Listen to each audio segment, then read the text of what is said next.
नमस्कार, मैं हूं देवांजलि मोइत्रा।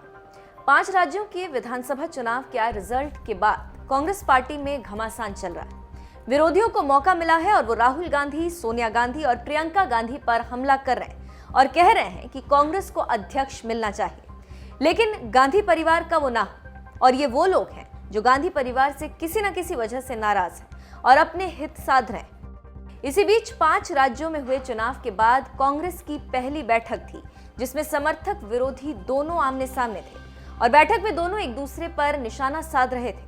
लेकिन कांग्रेस बीजेपी और मोदी से कैसे पार पाए, ये बात कोई नहीं बता रहा था। उसी बीच बैठक में केरल के वायनाड से सांसद राहुल गांधी को बोलने का मौका मिला और जब राहुल गांधी ने बोलना शुरू किया तो सब दंग रह गए। राहुल गांधी ने कहा कि पार्टी भविष्य में युवाओं पर ध्यान केंद्रित करेगी।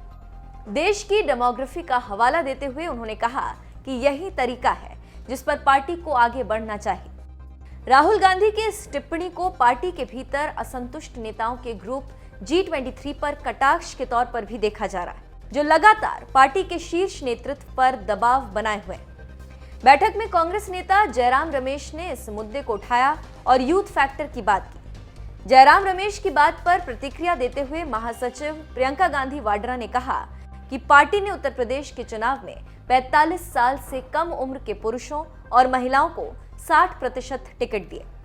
राहुल गांधी ने जयराम रमेश के तर्क से सहमति जताई और कहा कि भविष्य में युवाओं पर ध्यान दिया जाएगा।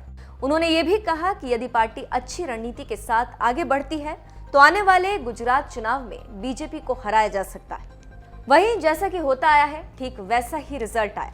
राहुल गांधी की बात को समर्थक और विरोधी अपने अपने स्तर से पढ़ रहे हैं। गांधी परिवार के नजदीकी नेताओं को लगता है कि ये वास्तविक चुनौती है जिसे राहुल गांधी की ओर से उठाया गया। वहीं कुछ नेताओं को ये लगता है कि ये G23 के नेताओं के ऊपर कटाक्ष है। वहीं कांग्रेस वर्किंग कमेटी की बैठक में साफ दिख रहा था कि बूढ़े और नौजवान नेताओं के बीच रस्साकशी चल रही।